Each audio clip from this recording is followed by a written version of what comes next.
नमस्ते। चलिए बात करते हैं भारत की। 1 अरब से भी ज्यादा लोग, जाहिर है चुनौतियां भी बहुत बड़ी हैं। तो सवाल ये है कि इतना बड़ा और विविध देश अपने भविष्य की प्लानिंग कैसे करता है? कैसे तय होता है कि विकास सही रास्ते पर हो? इसका जवाब छिपा है एक बहुत ही खास संस्था में।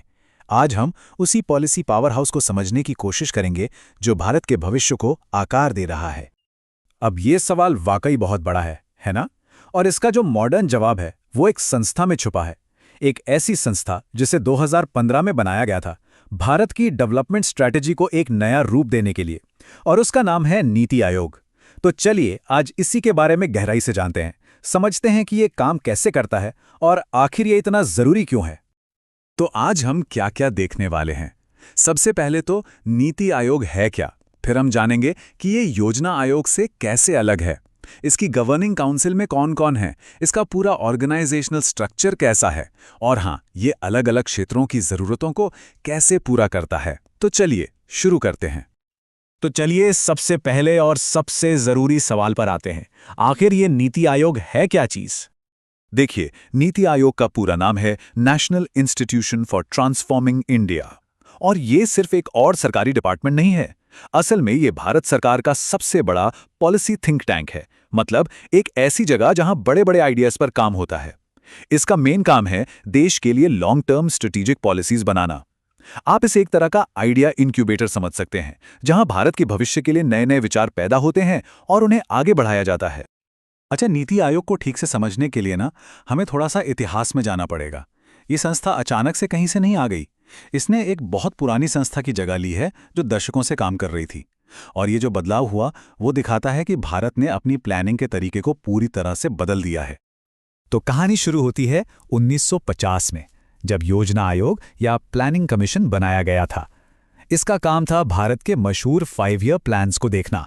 लेकिन देखिए, वक्त के साथ साथ ये महसूस किया जाने लगा कि इसका तरीका बहुत ज्यादा सेंट्रलाइज्ड है, मतलब सब कुछ दिल्ली से तय होता था और ये बदलती हुई इकोनॉमी के लिए फिट नहीं बैठ रहा था। तो 2014 में इसे खत्म कर दिया गया और फिर 1 जनवरी 2015 को जन्म हुआ एक नई, ज्यादा मॉडर्न संस्था का, नीति आयोग। तो अब सवाल आता है कि दोनों में फर्क क्या है। देखिए, सबसे बड़ा फर्क है काम करने के तरीके का। योजना आयोग का अप्रोच था टॉप डाउन, मतलब केंद्र में प्लान बना और राज्यों को उसे लागू करना है। वहीं नीति आयोग ठीक इसका उल्टा है। ये कोऑपरेटिव फेडरलिज्म यानी सहकारी संघवाद पर काम करता है। ये एक सलाहकार की तरह है जो राज्यों के साथ मिलकर काम करता है। इसका अप्रोच बॉटम अप है, मतलब आइडियाज नीचे से जमीनी स्तर से ऊपर की तरफ आते हैं। अच्छा, एक और बहुत जरूरी बात है, इसका लीगल स्टेटस क्या है। तो देखिए, नीति आयोग न तो कोई संवैधानिक बॉडी है, मतलब इसका जिक्र संविधान में कहीं नहीं है, और न ही ये कोई सांविधिक यानी स्टैच्यूटरी बॉडी है जिसे संसद के किसी कानून से बनाया गया हो। इसे तो बस सरकार के एक एग्जीक्यूटिव ऑर्डर से बनाया गया है, और इसका फायदा यह है कि इसे अपने काम में काफी फ्लेक्सिबिलिटी मिलती है। तो चलिए अब इसके स्ट्रक्चर को समझते हैं, देखते हैं कि आखिर इस संस्था को चलाता कौन है, इसके टॉप पर कौन लोग हैं। नीति आयोग का जो पूरा ढांचा है वो बहुत सोच समझकर बनाया गया है। कोशिश ये की गई है कि इसमें हर किसी का प्रतिनिधित्व हो, देश के कोने कोने से आवाजें शामिल हो। तो चलिए एक एक करके इसके सभी हिस्सों को देखते हैं।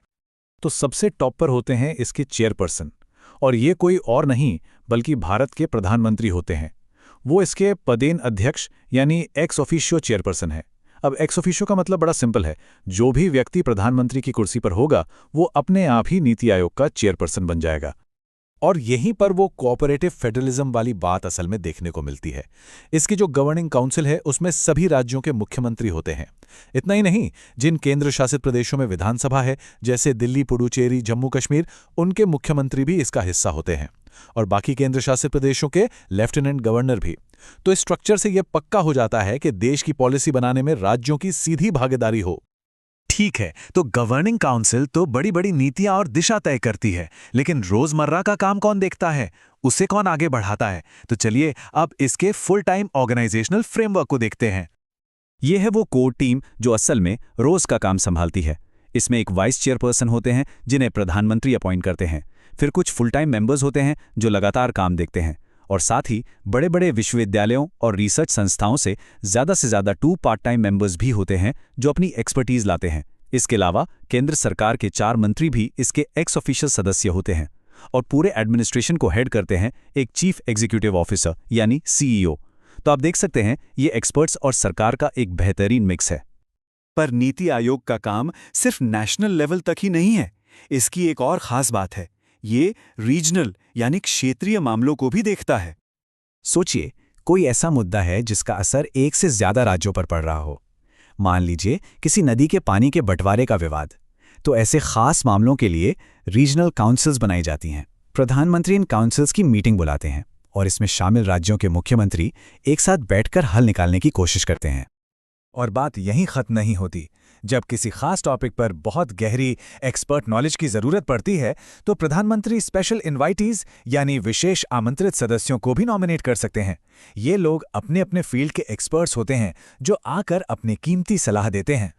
तो ये था नीति आयोग का पूरा स्ट्रक्चर और उसके काम करने का तरीका। एक ऐसी संस्था जो भारत के भविष्य को आकार देने में एक बहुत ही अहम रोल निभा रही है। लेकिन आज जब Bharat artificial intelligence, climate change और बढ़ती आबादी जैसी बड़ी बड़ी चुनौतियों का सामना कर रहा है, तो असली सवाल ये उठता है कि ये थिंक टैंक आगे क्या करेगा। इसकी बनाई हुई स्ट्रैटेजीज 1 अरब से ज्यादा लोगों की जिंदगी पर क्या असर डालेंगी? ये एक ऐसा सवाल है जिस पर सोचना हम सबके लिए जरूरी है।